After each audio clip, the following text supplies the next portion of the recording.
جب بر صغیر کے عظیم سیاسی رہنما قائد اعظم محمد علی جناح کی وفات کے بعد اس وقت کے وزیر اعظم لیاقت علی خان نے اسی مقام پہ قائد اعظم کی آخری آرام گاہ بنوانے کا فیصلہ کیا تھا۔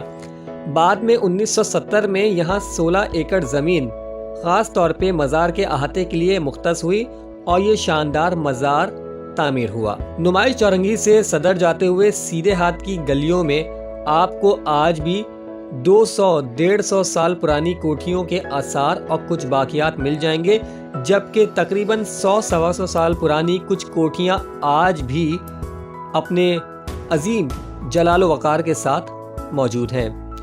یہ علاقہ آج بھی کراچی کا مہنگا ترین علاقہ ہے، لیکن حقیقت یہ ہے کہ یہ علاقہ آج سے 3 صدیوں، جی ہاں تقریباً 300 سال سے ہی مہنگا ترین علاقہ ہے۔ لیاقت علی خان پاکستان کے پہلے وزیر اعظم، اور میرے پیچھے لیاقت آباد، چلیں اس کے بارے میں جانتے ہیں، آ جائیں۔ 1948 سے 1965 تک ہندوستان سے سینکڑوں کی تعداد میں مہاجرین کی پاکستان آمد ہوئی، لیکن قیام پاکستان کے فوراً بعد بھارتی ریاست یو پی یعنی اتر پردیش کے مختلف شہروں سے آئے مہاجروں کی بہت بڑی تعداد نے کراچی کا رخ کیا تھا۔ دراصل اس وقت کراچی ہی پاکستان کا دارالحکومت تھا، اور دوسری بڑی وجہ یہاں قائد اعظم اور ان کی ہمشیرہ فاطمہ جناح کا قیام تھا۔ لیکن کراچی میں اتنے بڑے پیمانے پر مہاجروں کی آمد سے مسائل بھی پیدا ہوئے تھے۔ اس وقت آج کے گولی مار اور اس کے آس پاس کے جو علاقے موجود ہیں، یہاں پر ایک بڑی خیمہ بستی آباد ہوئی تھی۔ بزرگ بتاتے ہیں کہ اس وقت وزیر اعظم لیاقت علی خان نے اس زمین کو مہاجروں کے لیے مختص کیا اور یہاں زمینیں الاٹ ہوئیں، تبھی سے اس کا نام لیاقت آباد پڑا۔ کچھ بزرگ بچوں کو کہانیاں سناتے ہوئے یہ کہانی بھی سناتے ہیں کہ یہاں اس وقت کھیت اور کھیتی باڑی ہوا کرتی تھی، اور یہاں لالو نام کا ایک بڑا زمیندار بھی رہتا تھا۔ شاید اسی لیے اس علاقے کا دوسرا نام لالو کھیت پڑ گیا۔ جناب، بندر روڈ کا نام سنا ہے آپ نے؟ جی ہاں، بندر روڈ ایم اے جناح روڈ کا پرانا نام ہے، لیکن ایم اے جناح روڈ اور بندر روڈ کس عبادت گاہ کی چوکھٹ پہ آ کے ختم ہوتا ہے؟ آئیں چلے جانتے ہیں۔ قیام پاکستان سے پہلے یہاں مسلمانوں کے بدترین دشمن یہودیوں کی بھی ایک خاص تعداد آباد تھی، اور یہ ہے ان کی عبادت گاہ۔ ہاں جی، یہی ٹاور، جی ہاں، ایدی ہیڈ آفس کے سامنے اور نیٹی جیٹی کے پل سے تھوڑا سا پہلے، جہاں آئی آئی چنڈی گڑھ روڈ اور ایم اے جناح روڈ آپس میں ملتے ہیں۔ یہ ٹاور یہودیوں کی ہی عبادت گاہ تھی۔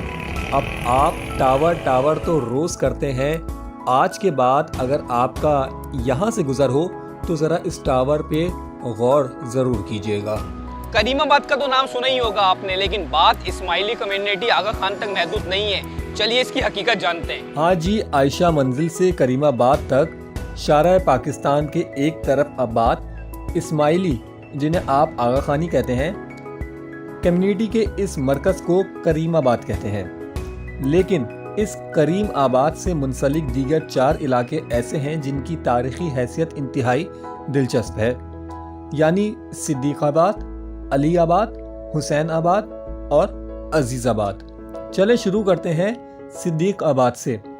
دراصل جب اسماعیلی کمیونٹی نے یہاں اس علاقے میں فلیٹس کی تعمیرات شروع کی تو اس وقت بھارت سے آئے مہاجروں کی ایک خاص کمیونٹی باٹوا میمن نے بھی اسی علاقے میں بڑے پیمانے پہ زمینیں حاصل کر کے فلیٹس تعمیر کیے، اور یہاں اس وقت پہلی مسجد کا قیام ہوا جس کا نام مسجد صدیق تھا، اور یوں کریم آباد کٹ کر صدیق آباد کے ساتھ منسلک ہوا۔ اس کے بعد اسی صدیق آباد کا ایک اور ٹکڑا ہوا جو بعد میں حسین آباد کہلایا، لیکن اس سے متصل علی آباد اور حسین آباد میں دلچسپ فرق ہے۔ دراصل یہ علی آباد کسی مسجد کے نام پر نہیں، بلکہ یہاں آغا خان کمیونٹیوں کی ایک آبادی جس کے 2 دروازے ہیں، ایک کا نام پور بندر اور دوسرے کا نام علی آباد، یعنی علی آباد ایک عمارت کے نام سے مشہور علاقہ ہے۔ جناب کراچی اتنا دلچسپ ہے کہ حیرانی کے سمندر میں ٹہلتے رہیں اور ٹہلتے رہیں۔ جی ہاں، اس وقت میں کھڑا ہوں عائشہ منزل، آئیں آپ کو دکھاتا ہوں۔ ارے جناب جگہ نہیں بلکہ ایک عمارت دکھاتا ہوں۔ یہ شارع پاکستان پر عائشہ منزل ہے، لیکن رکیں، یہ فلیٹ یعنی یہ منزل یعنی اس عمارت کا نام عائشہ منزل نہیں ہے۔ دراصل عائشہ منزل نامی عمارت تو اس سے دور 3 گلیوں کے فاصلے پر بینک حبیب کے اوپر والی اس بلڈنگ کا نام ہے،